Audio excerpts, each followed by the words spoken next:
The day Isolde finds out, she's standing in a parking lot holding a manila folder of vendor receipts and a coffee she hasn't touched. Elliot just called her. He spoke in a voice she doesn't recognize. Flat, careful, final. He told her he knows. He told her to stop calling him. She doesn't know what he knows. She can't ask. He's already hung up. She's holding 3 months of work in that folder. Catering confirmations, a deposit receipt from the venue, a printed guest list with his mother's name at the top, handwritten in Isolde's careful print. She had been on her way to pick up centerpiece samples. She had taken a half day off work. The party is 11 days away. She stands in that parking lot for a long time. She doesn't drop the folder. That matters. She holds it the whole drive home, even when her hands aren't entirely steady, even when she has to pull over once because she can't see the road clearly. She holds the folder because it is the only thing that still makes sense. Go back 3 months. Isolde and Elliot have been together for 4 years. They met at a work conference. She was presenting, he was in the back row, and he emailed her 2 days later with a question that had nothing to do with the presentation. She knew from the email. He told her later he knew from the presentation. They are, by every account from everyone who has ever seen them in the same room, completely obvious about each other. He mentioned once, offhandedly, in the middle of a conversation about something else entirely, that he'd always imagined proposing at a gathering. Not a surprise. He doesn't love surprises. A party, he said. People he loves in one room. A moment that actually feels like something. He said it once. 9 months ago. Isolde filed it away. She is the kind of person who files things away. So 3 months ago, she starts making calls. His sister Meredith is the first one in. She says yes before Isolde finishes the sentence. His college roommate. A friend from his first job. His mother, who cries on the phone and makes Isolde promise to send every photo. The venue is a private room at a restaurant Elliot has loved for years. The food is his. The guest list is 22 people, chosen with the specific care of someone who knows exactly who makes a person feel most like themselves. Isolde tells no one outside the circle. Not her family, not anyone at work, not Nora. Which is unusual. Nora has been her best friend for 8 years. They met at 23 and became immediately inseparable in the way that only happens at exactly that age. Fast, total, no audition period. Nora was the first person Isolde called when she and Elliot got serious. She was there for the first hard year, the second easy one, the third complicated one. She is, as far as Isolde is concerned, a permanent fixture in the architecture of her life. But Nora has always had opinions about Elliot. Not loud ones. Nothing Isolde could ever quite point to. Just a consistency. A quiet current running under the friendship. Are you sure he's ready? Don't you think he takes you for granted? I just want to make sure you're not settling. Isolde has always absorbed these and moved on. Friends worry. It's what they do. So she doesn't tell Nora about the party. Not because she doesn't trust her. That is what she tells herself. She doesn't tell Nora because she wants this one to be clean, contained. No outside opinions while she is building something that matters this much. For 3 months, Isolde disappears into logistics, calls on her lunch break, stepping outside when Elliot is home. A folder she tucks into her work bag. Half-days that she marks as personal. She is excellent at keeping things organized and contained. It is one of the things Elliot has always loved about her. It is also, she will understand later, exactly what Nora notices. The phone calls she steps away for. The folder she closes when Elliot walks in. The half-days that don't have explanations. The way Isolde gets a little vague when asked what she's been up to lately. Nora is watching. And Nora is building a story. The party is 11 days away. Elliot's mother already bought her dress for it. And Elliot is not picking up the phone. Isolde tries Elliot 4 more times that evening. He doesn't answer. She texts him, careful, measured, not panicked, because she doesn't know yet that panic is appropriate. She tells him she doesn't understand what happened.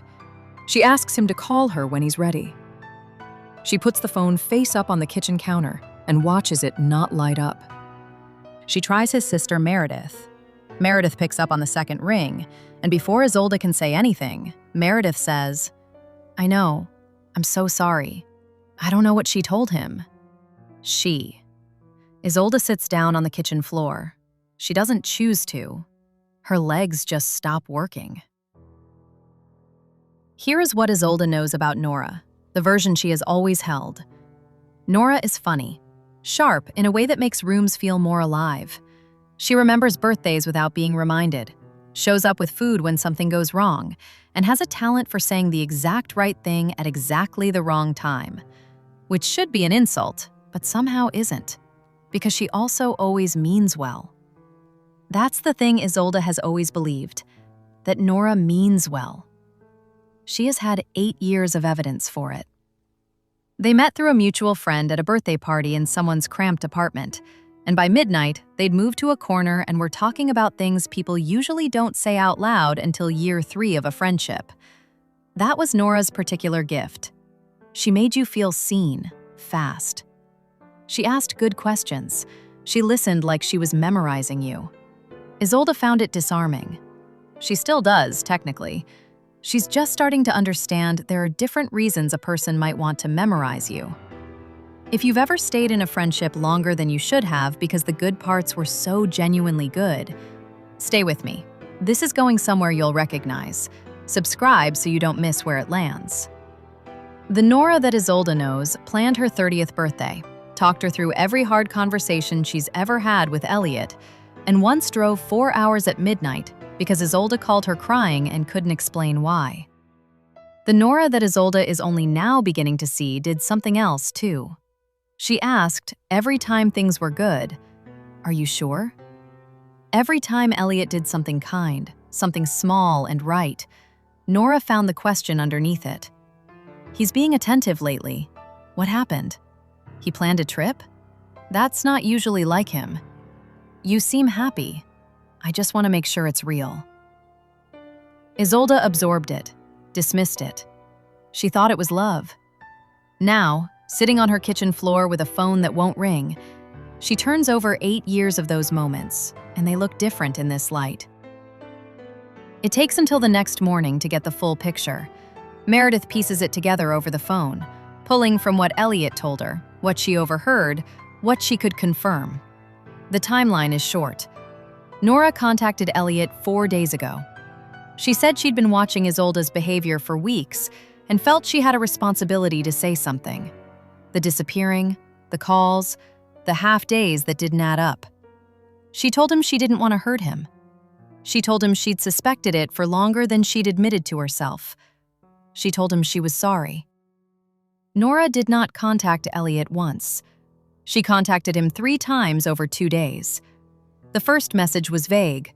Concern, she called it. The second was more specific. The third included a detail. She said Isolde had been taking calls from someone named Meredith. Elliot knew Meredith was his sister. A woman his girlfriend was secretly calling, repeatedly, while being evasive about where she'd been. He didn't wait for an explanation. He called Isolde and told her he knew. And Nora, who had been Isolde's best friend for 8 years, who cried at her grandmother's funeral, who knew every version of her, Nora knew exactly whose name was in that phone. She used it anyway. The folder is still on the counter. The guest list is still inside it. His mother's name, still at the top. 11 days away. Isolde does not fall apart. She wants to. There is a version of this where she stays on the kitchen floor and lets the whole thing cave in around her. But she doesn't do that. Instead, she opens the folder, takes out the guest list, and starts calling people. Not to cancel. Not yet. To confirm. She calls Elliot's mother first. His mother, Vivian, picks up sounding like she already knows something is wrong, because Meredith has been keeping her updated in the hours since. When Isolde explains what happened, Vivian is quiet for a long moment. Then she says, "Tell me what you need." That's it. No questions, no wavering. Just, "Tell me what you need." Isolde needs Vivian to call Elliot. Vivian does. Elliot doesn't pick up for her either, which is more telling than anything, because Elliot always picks up for his mother. He is screening everyone. He is pulled all the way back into himself, the way he does when something has landed too hard to process out loud. Isolde knows this about him. She knows the way he goes quiet when he's in pain. She knows it the way you know someone after 4 years, not from the outside, but from the inside. The specific shape of how he disappears. Nora knows it too. That's the thing Isolde keeps coming back to. Nora knows Elliot. Not well, they've never been close, but well enough. Well enough to know that a quiet, specific accusation would land harder than a dramatic one. Well enough to know that mentioning Meredith's name would read as damning rather than explainable. Well enough to know that Elliot, when something breaks, goes silent before he goes anywhere. This was not a careless mistake. Someone who genuinely misread the situation and panicked would have called Isolde first, would have said, "I'm worried, tell me I'm wrong," would have given her the chance to explain. Nora gave her no chance. 3 messages over 2 days, each one more specific than the last, each one closing off another exit. That is not worry. That is a plan. I want to ask you something and I want you to sit with it. How long has someone in your life been asking questions that sound like concern, but felt underneath like they were building a case? Tell me in the comments. Because Isolde is just now learning there's a difference between a friend who worries about you and a friend who collects information about you. She goes back through 8 years. Not obsessively, she's too practical for that. But she goes back through the specific moments that are now asking to be re-examined, the ones that always had a slight weight she couldn't account for. There was the conversation 2 years in where Nora told Isolde that Elliot had called her. Just to say hello, he'd said, to check in. Nora had mentioned it casually. "He's sweet," she'd said, and Isolde had thought nothing of it. She thought nothing of it because why would she? She calls Elliot's college roommate, Bart, who has been in the party circle since the beginning. She asks him, carefully, if Elliot ever mentioned calling Nora. Bart is quiet for a moment, then, "He told me she reached out to him, actually. Maybe a 1.5 years ago? He thought it was a little strange, but didn't want to make it weird for you." Nora reached out to Elliot, not the other way around. Isolde had been told for a 1.5 years a version of that interaction that had Elliot as the one who called. A small adjustment, a minor reversal. Nothing you'd ever be able to prove meant anything, except that it painted Elliot as someone who went around Isolde to get closer to her best friend, and Nora as the passive recipient. It was Nora who initiated, and Nora who let Isolde believe otherwise. Isolde sits with that for a long time. She is starting to see the shape of it. Not the whole thing, not yet, but the outline. The way you see a figure in a darkened room before your eyes adjust. Something has been operating at the edge of her life for a long time, and it has had very good manners about it. Elliot still hasn't called. The party is 9 days away, and Isolde has just realized that whatever this is, it didn't start 4 days ago. Isolde calls Nora. She doesn't rehearse what she's going to say. She doesn't draft it out, doesn't run it by Meredith or Bart, doesn't give herself time to get careful about it. She just calls. Nora picks up on the first ring. "I've been so worried about you," Nora says. "How are you holding up?" And there it is. The first move. Not, "I'm sorry." Not, "I need to explain." Just, "How are you holding up?" As if she is a bystander to something that happened to Isolde. As if she is on Isolde's side of it. Isolde says, "Why did you contact Elliot?" Silence. Then, Because I was scared for him. I was scared for both of you. I didn't want him to get hurt, and I didn't want you to... I didn't know how to handle it.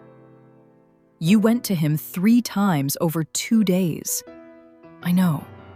I know that was too much. I panicked. You mentioned Meredith's name.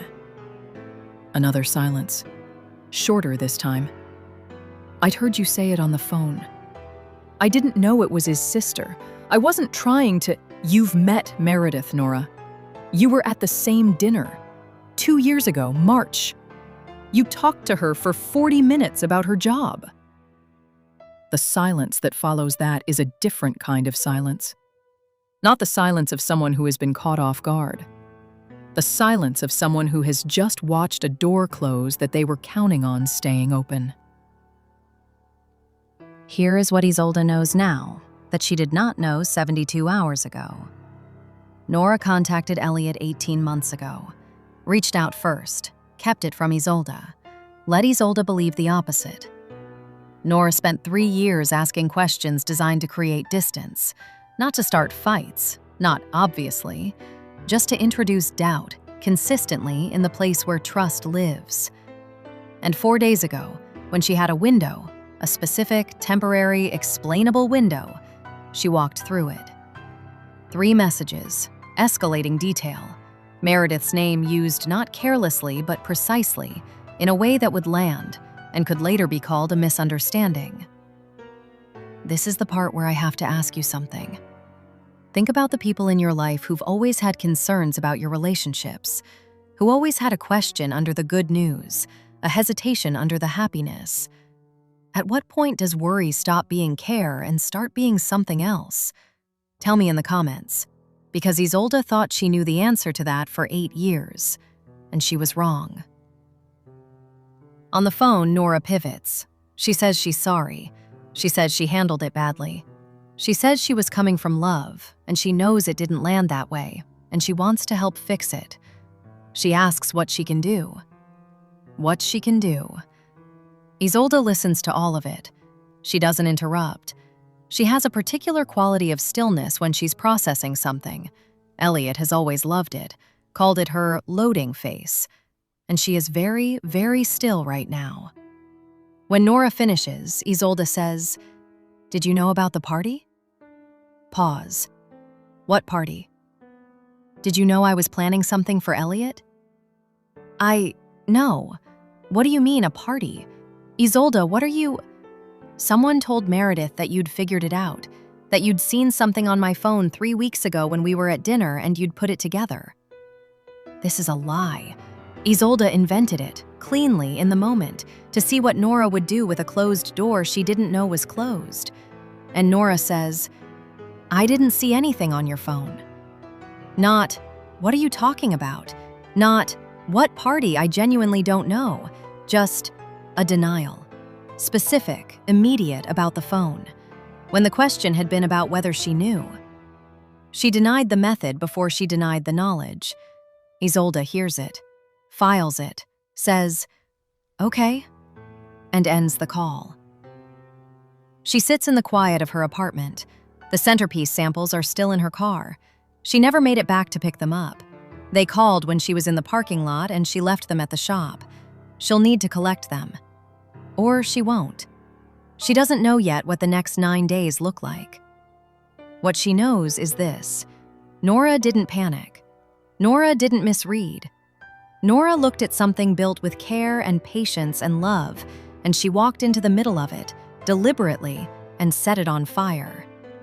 The only thing Isolde doesn't know yet is why. She's about to find out. The why comes from an unexpected direction. Isolde is not looking for it when she finds it. She is sitting with her laptop open, composing the email she's been building in her head for 2 days. To Elliot, everything laid out, the folder scanned and attached, the guest list, the deposit receipts, the email chain with his mother dating back 3 months. Evidence. Not because she should need to prove herself to him, but because she understands the way Elliot processes things. He needs to see it to believe it, and right now, he has only seen what Nora built. Her phone lights up. A name she hasn't thought about in almost 2 years. Stella. A mutual friend from the early days of the Isolde and Nora friendship. Someone who drifted out of the circle gradually, quietly, the way people sometimes do. No falling out, just distance. The message says, "I heard something happened. I don't know if I should say anything, but I've been thinking about it for 2 days. Can we talk?" They talk for an hour. Here is what Stella tells her. 3 years ago, Stella was dating someone. It was new, significant, the kind of relationship that shifts your whole center of gravity. She was happy in a way she hadn't been in a long time. She told Nora about it early. Too early, maybe, but that was Nora's gift. She made you want to tell her things. Within 6 weeks, the relationship was over. Her boyfriend had heard something. She never got the full story, just fragments. That Stella had a pattern of pulling away when things got serious. That she had told Nora she wasn't sure about him. That there had been someone else, briefly, that she hadn't quite closed the door on. None of it was true. Stella confronted Nora at the time. Nora cried, said she'd been trying to protect him, said she'd misread the situation, said she was sorry, she was so sorry. She came from love. Stella believed her, or believed her enough, and they stayed friends for another 1.5 years before Stella just quietly moved away from the whole arrangement. It felt easier than examining it. "I should have said something," Stella says. "I just didn't have words for it then. I didn't know how to explain what I thought she was doing without sounding paranoid." Isolde knows exactly what she was doing. She's been living inside the same blueprint. The pattern, when you see all of it, Nora does not want to be your enemy. She wants to be your safe place. She wants to be the person you call when everything falls apart, because she is excellent at that, genuinely. There is real skill and real warmth in how she shows up for damage. What she cannot tolerate is not being needed. What she cannot survive is a version of your life that is so full, so settled, so complete, that there is no crisis left for her to hold.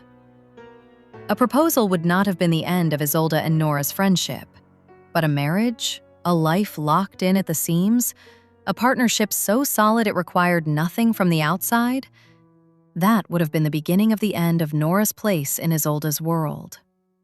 And Nora, it turns out, has always known exactly what to do when she feels a door starting to close. She doesn't knock. She burns the house down and then stands in the wreckage offering to help clean up.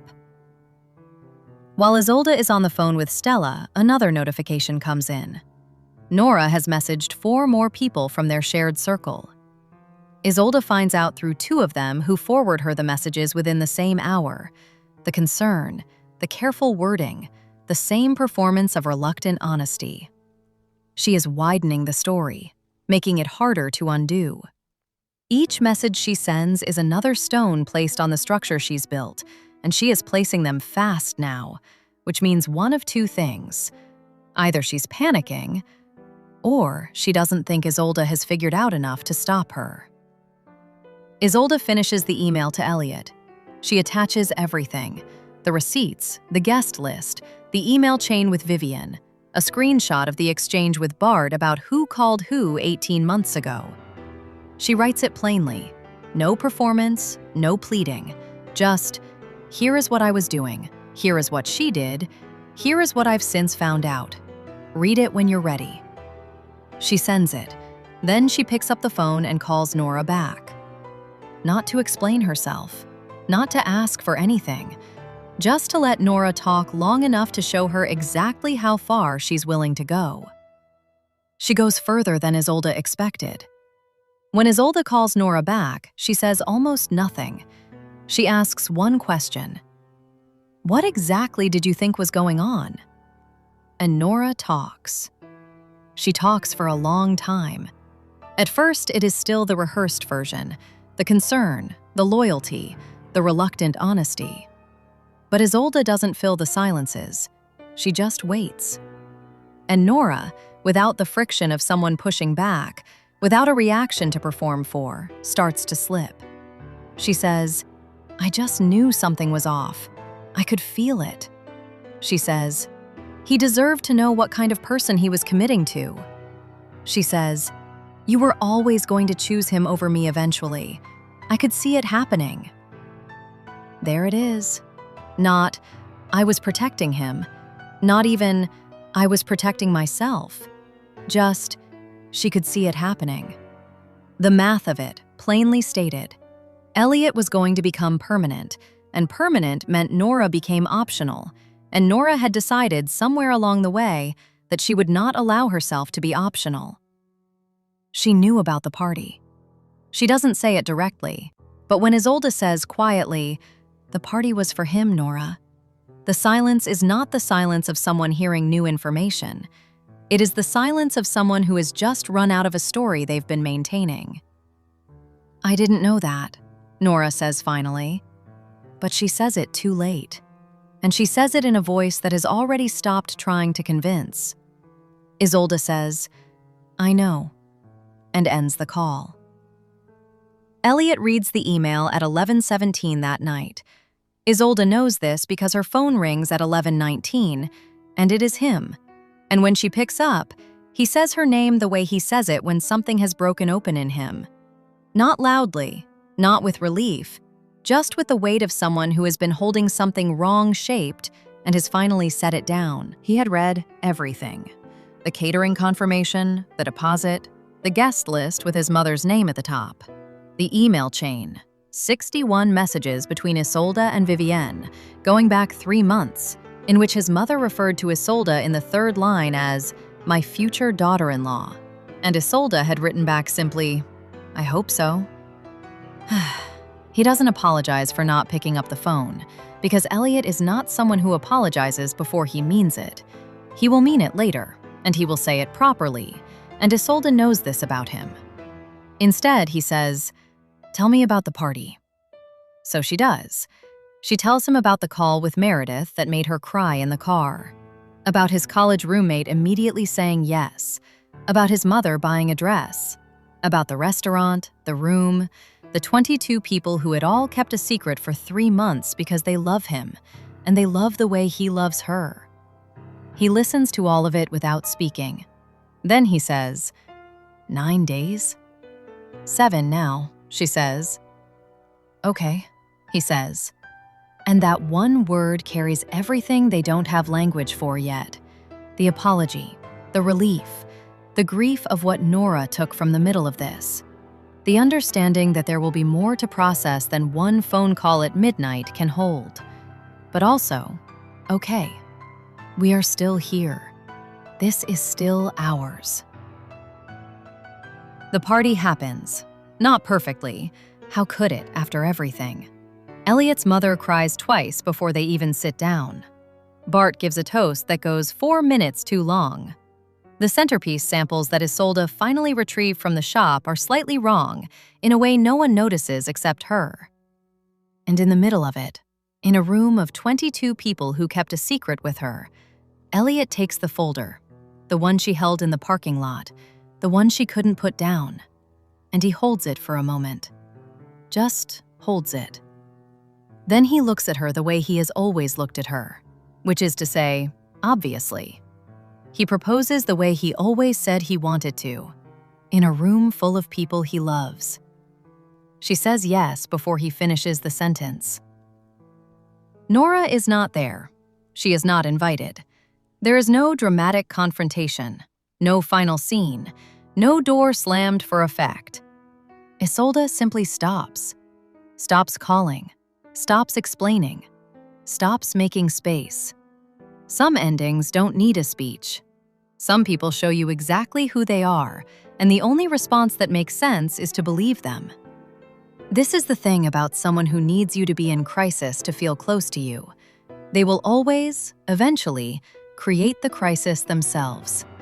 They can't help it. The love is real. The need underneath it is just stronger. Isolde had 8 years of evidence that Nora loved her. She also now has 8 years of evidence of what that love was willing to do. Both things are true. She is learning to hold them both without letting either one collapse the other. The folder is on a shelf in their apartment now. Hers and Elliot's. He put it there. She didn't ask him to. It still has the guest list inside.